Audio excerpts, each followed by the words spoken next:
तो यार आज हम न्यूरोमस्कुलर जंक्शन के बारे में बात करने वाले हैं। ठीक है, तो सबसे पहले हम स्पाइनल कॉर्ड का क्रॉस सेक्शन देख लेते हैं। ठीक है, तो जैसे ये हमारा ब्रेन हो गया, और अगर हम इसे क्रॉस सेक्शन ऐसे कर दें, ठीक है, स्पाइनल कॉर्ड का, तो ये हमें उसका क्रॉस सेक्शन मिल जाता है। ठीक है, अब इसमें क्या होता है, ये तो हमारा पोस्टीरियर पार्ट हो गया ऑफ द स्पाइनल कॉर्ड, और ये वाला हमारा एंटीरियर पार्ट हो गया। ठीक है, और एंटीरियर पार्ट में भी ये हमारे पास एंटीरियर ग्रे हॉर्न होता है। ठीक है, तो इसमें क्या होगा, इसमें हमारे पास सेल बॉडीज़ होंगी जो कि होती हैं सोमैटिक मोटर न्यूरॉन्स की। ठीक है, ये क्लम्प होगा सेल बॉडीज़ का। ठीक है, तो अब होता क्या है, ठीक है, ये जो इससे ये सेल बॉडीज़ हैं, इससे हमारी मोटर न्यूरॉन्स निकलेंगी। ठीक है, जो कि स्टिमुलेट करेंगी हमारे जो मसल सेल होता है। ठीक है, तो सबसे पहले हमें इनके स्ट्रक्चर्स देखने पड़ेंगे। ठीक है, तो यहाँ पर जो सेल बॉडीज़ होती हैं, ठीक है, तो वो सोमैटिक मोटर न्यूरॉन्स की होती हैं। ठीक है, तो सोमैटिक मोटर न्यूरॉन्स कौन सी होती है, सोमैटिक का मतलब क्या होता है। ठीक है, तो सोमैटिक का सबसे पहले मतलब होता है, एक तो ये वॉलंटरी एक्शन करवाएंगे। ठीक है, वॉलंटरी मतलब जैसे मैं ये अपनी बाजू ऐसे हिला सकता हूँ। ठीक है, और दूसरा ये सप्लाई करती हैं स्केलेटल मसल्स को। ठीक है, तो ये उनकी मोटर न्यूरॉन्स की सेल बॉडीज़ हैं। ठीक है, और ये ग्रे इन द कलर होती हैं। ठीक है, क्योंकि इनमें माइलिनेशन नहीं होती। ठीक है, अगर अगर ये वाइट होंगी, ठीक है, तो उसे माइलिनेटेड कहते हैं, क्योंकि वो माइलिन शीट्स से बनी होती हैं। ठीक है, तो उसे वो वाइट कलर दे देती हैं, पर इसमें ये हमारी ग्रे हैं। ठीक है, क्योंकि इसमें माइलिनेशन नहीं होती, और ये प्रेजेंट होती है anterior side of spinal cord called anterior grey horn. कई बुक्स में हम इसे वेंट्रल भी कह देते हैं। ठीक है, तो इसका सेम ही मतलब होता है। ठीक है, तो अभी ये क्या करेंगे, ये जो सेल बॉडीज़ हैं, ठीक है, तो ये अगेन एक मोटर न्यूरॉन को जन्म देंगी। ठीक है, जिसे हम अल्फा मोटर न्यूरॉन कह देते हैं। ठीक है, तो यहाँ से सेल बॉडी से ये हमारी एक न्यूरॉन निकलती है। ठीक है, जिसे हम अल्फा मोटर न्यूरॉन कह देते हैं, और ये अल्फा मोटर न्यूरॉन क्या करती है, ये सप्लाई करती है स्केलेटल मसल्स को। ठीक है, और ये मोटर न्यूरॉन का मतलब होता है कि ये न्यूरॉन हमारी मसल सेल्स को जा रही है। ठीक है, तो हमने ये दो स्ट्रक्चर्स तो देख लिए। ठीक है, तो अब होगा क्या, ये सारा प्रोसेस कैसे काम करेगा। ठीक है, हमारे जो जो हमारा मसल सेल है, ठीक है, वो कैसे कॉन्ट्रैक्ट करेगा। ठीक है, तो सबसे पहले हमारा जो सेरिब्रल कॉर्टेक्स है, ठीक है, तो उससे इम्पल्सेस आएंगी। ठीक है, और हमारा सेरिब्रल कॉर्टेक्स से इम्पल्सेस आएंगी, वो इन्हें स्टिमुलेट करेंगी। ठीक है, सेल बॉडीज़ को। ठीक है, और उससे क्या होगा, जो हमारा एक्शन पोटेंशियल है, ठीक है, वो जनरेट होगा थ्रू द एक्सोन्स। ठीक है, तो ये हमारा ये हमारी नाव है। ठीक है, तो इससे ये हमारा एक्शन पोटेंशियल जनरेट हो रहा है। ठीक है, अल्फा मोटर न्यूरॉन से। ठीक है, तो होगा क्या, जब ये एक्शन पोटेंशियल हमारा यहाँ तक पहुँचेगा, ठीक है, तो हमारे यहाँ पर सेल्स प्रोटीन चैनल्स होते हैं। ठीक है, जिसे हम सोडियम कह देते हैं। ठीक है, तो ये हमारे प्रोटीन चैनल्स होते हैं। ठीक है, sodium voltage gate sodium protein channels. ठीक है, तो होगा क्या, जब ये वोल्टेड चैनल जब ये हमारा action potential vaulted gated sodium channel तक पहुंचेगा, तो ये एक थ्रेशोल्ड के ऊपर जब जाएगा, तो जो सोडियम है वो अंदर आना शुरू कर देगा। ठीक है, अब होता क्या है, ठीक है, ये हमारा एक्शन पोटेंशियल आ रहा है। ठीक है, वैसे तो सेल हमारा नेगेटिव होता है। ठीक है, अगर हम रेस्टिंग स्टेट में बात करें, ठीक है, तो ये हमारी न्यूरॉन नेगेटिव होती है। ठीक है, हमारा न्यूरॉन सेल नेगेटिव होता है, पर जब भी हमारा एक्शन पोटेंशियल आएगा, ठीक है, तो ये अंदर फ्लो करना स्टार्ट कर देंगे, सोडियम अंदर आना शुरू कर देगा। ठीक है,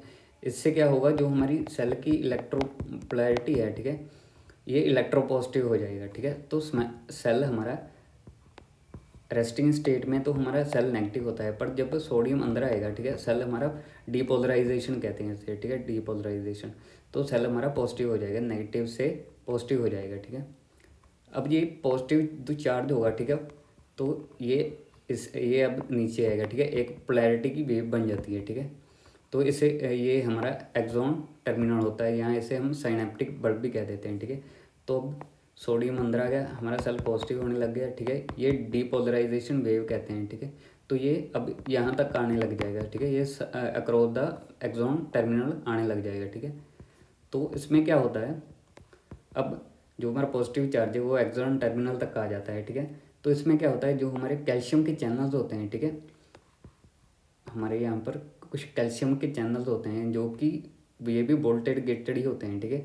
तो जब इनका पोटेंशियल 30 मिलीवोल्ट्स के आर पार आएगा, ठीक है, तब कैल्शियम अंदर आना शुरू कर देगा, ठीक है।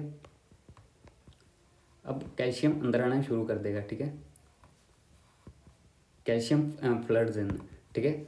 और अगर हम देखें तो ये हमारा इन्हें स्टिमुलेट करेगा, ठीक है। तो सबसे पहले हमें एक और अब कैल्शियम अंदर आने लग गया, ठीक है। अब एक और स्ट्रक्चर भी हम बात कर लेते हैं, ठीक है, इसमें ही जो हमारे वेसिकल्स होते हैं, ठीक है, ये ब्लैक ग्रीन कलर के बीच में ब्लैक ब्लैक डॉट्स दिख रहे हैं, ठीक है। तो ये हमारे वेसिकल्स होते हैं, ठीक है। तो वेसिकल्स क्या होते हैं, वेसिकल हमारी सेल बॉडी में वैसे बनते हैं और ये ट्रांसपोर्ट होते हैं यहाँ तक, ठीक है। सेल बॉडीज में ही हमारे माइटोकॉन्ड्रिया भी जो वेसिकल्स होते हैं, ठीक है, वो हमारे सेल बॉडीज में बनते हैं और गोल्गी बॉडी से बनते हैं। और जो हमारा माइटोकॉन्ड्रिया भी है, ठीक है, वेसिकल्स और माइटोकॉन्ड्रिया दोनों ट्रांसपोर्टेड होते हैं थ्रू दिस नर्व और ये हमारे सिनेप्टिक वेसिकल में आ जाते हैं, ठीक है। अब इनमें सबसे जो मेन ये हमारे ब्लैक डॉट्स से दिख रहे हैं, ठीक है। अब ये जो हमें ब्लैक ब्लैक डॉट्स दिख रहे हैं, ठीक है, तो ये क्या होते हैं, इनमें एसिटाइल कोलिन होता है, ठीक है। एसिटाइल कोलिन एक न्यूरोट्रांसमीटर होता है, ठीक है। तो ये एक प्रोटीन नहीं होता, वैसे तो जनरली जो न्यूरोट्रांसमीटर होते हैं वो प्रोटीन होते हैं, पर एसिटाइल कोलिन स्पेशल होता है, ठीक है। तो अब ये बनता कैसे है, ठीक है, तो ये साइनेप्टिक बल्ब में ही बनता है, ठीक है। ये ट्रांसपोर्टेड नहीं होता, ये यहाँ से ही बनेगा, ठीक है, हमारा साइनेप्टिक बल्ब में बनेगा, ठीक है। तो ये सेल बॉडीज में नहीं बनता, साइनेप्टिक बल्ब में बनता है, ठीक है। अब ये बनता कैसे है, ठीक है, तो इसके 2 पार्ट्स होते हैं, ठीक है, एसीटेट और कोलिन, ठीक है। कोलिन तो हमारा जो भी हमारा असेंशियल विटामिन लाइक न्यूट्रिएंट होता है, ठीक है। तो ये एक विटामिन लाइक न्यूट्रिएंट ही होता है, ठीक है। और जब भी हम फूड, ये आता कहाँ से, ये फूड से आता है, ठीक है, और जीआईटी के थ्रू अब्जॉर्ब होकर ये हमारा ब्लड में आ जाएगा, ठीक है, ठीक है। और जब भी ये ब्लड में आ जाएगा, ठीक है, तो हमारा कोलिन ब्लड में आ गया, ठीक है। तो ये हमारा कोलिन साइनेप्टिक बल्ब में हमारा कोलिन ट्रांसपोर्टर की मदद से ये एक प्रोटीन होता है, ठीक है, तो ये अंदर आ जाएगा, ठीक है, कोलिन। अब जब कोलिन अंदर आ गया, ठीक है, तो अब अगर हम एसीटेट की बात करें, ठीक है, तो ये माइटोकॉन्ड्रिया से डेवलप होता है थ्रू क्रैब साइकिल, ठीक है। तो जब क्रैब साइकिल चलता है, ठीक है, तो उसका एक इंटरमीडिएट प्रोड्यूस होता है एसिटाइल कोए, ठीक है। अब होगा क्या, जो हमारा को ए है, ठीक है, वो हमारा अलग हो जाएगा और एसिटाइल प्लस कोलिन मिलकर इन द दोनों एसिटाइल कोलिन बन जाएंगे, ठीक है। एसिटाइल यहाँ से आ गया और कोलिन यहाँ से आ गया, ठीक है, दोनों मिलकर एसिटाइल कोलिन बना देंगे। और ये एक एंजाइम की वजह से होता है कोलिन एसिटाइल ट्रांसफरेज, ठीक है। अब ये हमारा एसिटाइल कोलिन बन गया। तो यार अब हमने एसिटाइल कोलिन तो देख लिया, ठीक है, ये कैसे बनता है, ठीक है। अब हमें इसे वेसिकल में भी भेजना होगा, ठीक है। तो अब ये वेसिकल में जाएगा कैसे, ठीक है। तो सबसे पहले हमें जो हमारा प्रोटॉन होता है, ठीक है, तो उसे हमें, ये हमारा प्रोटॉन हो गया, ठीक है, उसे हमें इस वेसिकल में भेजना होगा, तभी जाकर हमारा एसिटाइल कोलिन हमारा वेसिकल के अंदर आ सकता है, ठीक है। पर प्रॉब्लम ये होती है कि जो हमारा सेल में ये प्रोटॉन होता है, ठीक है, तो इसकी कंसंट्रेशन इसके बाहर कम होती है, ठीक है, और इसके अंदर ज़्यादा होती है, ठीक है। अब हमें पता है कि डिफ्यूजन के प्रिंसिपल से जो थिंग्स मूव करती हैं वो area to high pressure to low pressure, ठीक है। तो वैसे तो प्रोटॉन को यहाँ से बाहर निकलना चाहिए, ठीक है, पर हमें इसे अंदर भेजना है, ठीक है। तो इसमें हमें एनर्जी स्पेंड करनी पड़ेगी, ठीक है।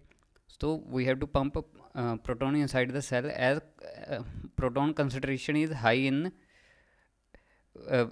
vesicles against concentration gradient, ठीक है। तो अब हमें ATP यूज़ करके वो ADP और ऑर्गेनिक फॉस्फेट में कन्वर्ट होकर, ठीक है, हमारा प्रोटॉन अंदर आ जाएगा, ठीक है। तो अब हमारी जो इनसाइड सेल में हमारी जो प्रोटॉन की लेवल है वो बढ़ जाएगी और आउटसाइड का सेल हमारी लो हो जाएगी, ठीक है। तो अब ये हमारा अंदर आ गया, ठीक है। अब इसे हम अब ये हमारा हाई हाई प्रेशर हो गया, ठीक है, और ये हमारा लो प्रेशर हो गया, ठीक है। अब प्रोटॉन क्या करेगा, प्रोटॉन सेकेंडरी ट्रांसपोर्ट की वजह से हमारा प्रोटॉन बाहर चला जाएगा और उसके साथ एसिटाइल कोलिन अब अंदर आ जाएगा, ठीक है। तो हमने किया क्या, हमारा बाहर प्रोटॉन का लेवल कम था, इसके अंदर ज़्यादा था, ठीक है। तो हमने इसमें इसके अंदर हमने एनर्जी यूज़ करके इसको अंदर ले आए, ठीक है, वेसिकल के अंदर, ठीक है। सेल में इधर कम था, ठीक है। अब यहाँ पर कंसंट्रेशन इसकी बढ़ जाती है, तो अब हम ये अपने आप higher concentration to lower concentration ये बाहर चला जाएगा और इसके अगेंस्ट में एसिटाइल कोलिन हमारा अंदर आ जाएगा, ठीक है। तो ये प्रोटॉन ऐसे हमारी मदद करता है एक्सचेंज करने में एसिटाइल कोलिन, ठीक है। अब हम देखते हैं कि कैल्शियम कैसे हेल्प करता है एसिटाइल कोलिन की रिलीज में, ठीक है। तो सबसे पहले हम 4 सेल प्रोटीन्स को देख लेते हैं, ठीक है। तो वैसे तो मेनली 2 टाइप्स के होते हैं, ठीक है, सेल प्रोटीन्स होते हैं जो कि साइनेप्टिक वेसिकल में प्रेजेंट होते हैं और इनका नाम होता है स्नेयर्स प्रोटीन, ठीक है। 2 तरह के बी स्नेयर और टी स्नेयर होते हैं, ठीक है। जो तो हमारे बी स्नेयर होंगे, ठीक है, वो तो वेसिकल में हो गए, ये 2 वाले हमारे बी स्नेयर हो गए, और टी स्नेयर हमारे इसकी मेम्ब्रेन के पास होंगे, ठीक है, सेल की मेम्ब्रेन के पास हो गए, ठीक है। बी स्नेयर भी 2 टाइप्स के होते हैं, साइनेप्टोमैग्मिन, ठीक है, और स्नैप्टोब्रेविन, ठीक है। तो ये दोनों प्रोटीन हमारे स्नैप्टिक वेसिकल के साथ अटैच होते हैं, ठीक है, ये वाले मैग्मिन और स्नैप्टोब्रेविन, ठीक है। और 2 टी प्रोटीन होते हैं स्नैप25 और सिंटैक्सिन, ठीक है, वो हमारी सेल मेम्ब्रेन के पास जुड़े होते हैं, ठीक है। तो होगा क्या, जो हमारा कैल्शियम होगा, ठीक है, कैल्शियम हमने पहले पढ़ा था कि कैल्शियम अंदर आएगा, ठीक है, जब ये इलेक्ट्रोपॉजिटिव हो जाएगा, और कैल्शियम क्या करेगा, कैल्शियम यहाँ पर आकर इन दोनों के साथ क्रॉस लिंकिंग बना देगा, ठीक है। अब ऐसे इन कैल्शियम आकर इन दोनों की क्रॉस लिंकिंग करवा देगा, ठीक है। अब ये दोनों एक दूसरे के साथ इंटरट्वाइन हो जाएंगे, ठीक है, एक दूसरे को पकड़ लेंगे, ठीक है। तो जब इंटरट्वाइन हो जाएंगे, ठीक है, तो ये नीचे वाले ये प्रोटीन इनको नीचे खींचेगा, ठीक है, ये सारे स्नैप वेसिकल को नीचे खींचेगा, ठीक है। तो अब होगा क्या, जो हमारा वेसिकल है वो सेल मेम्ब्रेन के साथ फ्यूज़ हो जाएगा और it fuses with the synaptic vesicle, ठीक है। अब सिनेप्टिक वेसिकल क्या करेगा, ये सिनेप्टिक क्लेफ्ट में खुल जाएगा, ठीक है। ये जैसे इसके साथ ये हमारा वेसिकल था, ये हमारी सेल मेम्ब्रेन थी, ठीक है, तो इसके साथ फ्यूज़ होकर, ठीक है, ये हमारा सिनेप्टिक क्लेफ्ट में एसिटाइल कोलिन को छोड़ देगा, ठीक है। तो हमारा एसिटाइल कोलिन सिनेप्टिक क्लेफ्ट में आ जाएगा, ठीक है। तो ये हमारा सिनेप्टिक वेसिकल है, सिनेप्टिक क्लेफ्ट में खुलेगा और एसिटाइल कोलिन रिलीज हो जाएगा सिनेप्टिक क्लेफ्ट में, ठीक है। और एसिटाइल कोलिन अपना एक्शन शुरू कर देगा, जो भी इसके फिजियोलॉजिकल चेंजेस बनाने होते हैं, ठीक है, वो हम आगे पढ़ेंगे कैसे करता है, ठीक है। तो अब एसिटाइल कोलिन तो हमारा सिनेप्टिक वेसिकल में सिनेप्टिक क्लेफ्ट में आ गया, ठीक है। अब ये हमारा सेल डीपोलराइज है, पर अब इसे रेस्टिंग स्टेट में ही जाना है, मतलब रीपोलराइजेशन स्टेट में भी जाना है, ठीक है। तो वो क्या होगा, उसमें क्या होगा, जो हमारे दूसरे प्रोटीन सेल्स हैं जो हमारे पोटेशियम के, ठीक है, ये हमारे पोटेशियम चैनल्स है, ठीक है, तो ये भी अगेन एक्टिवेट हो जाते हैं 30 मिलीवोल्ट की वोल्टेज के साथ, ठीक है। तो जब भी हमारे कैल्शियम चैनल्स ओपन होंगे तभी ये भी ओपन हो जाएंगे, ठीक है। और कैल्शियम मूव आउट करना स्टार्ट कर देगा हमारे सेल से, ठीक है। अब पॉजिटिव चार्ज हमारे सेल से बाहर जा रहा है, तो इसका क्या होगा, ये हमारा नेगेटिव सेल बन जाए, नेगेटिविटी बढ़ने लग जाएगी, मतलब इसकी रीपोलराइजेशन होने लग जाएगी, ठीक है। सेल अपने रेस्टिंग स्टेट में जाना जाएगा, मतलब इलेक्ट्रोनेगेटिविटी बढ़ने लग जाएगी, ठीक है। और ये तब तक चलता रहेगा जब तक हमारे वोल्टेज -70 मिली वोल्ट नहीं हो जाता, ठीक है। तो इससे क्या होगा, अब हमारे कैल्शियम के जो चैनल थे, ठीक है, अगर -70 वोल्ट आ गया, ठीक है, तो ये हमारे बंद हो जाएंगे, ठीक है, कैल्शियम आना बंद हो जाएगा, कैल्शियम गेट के क्लोज हो जाएंगे और एसिटाइल कोलिन रिलीज होना बंद हो जाएगा, ठीक है। तो ये वाले सारे स्टेप थे, ठीक है। अब हमारा एसिटाइल कोलिन सिनेप्टिक लेफ्ट में आ गया, ठीक है। अब हम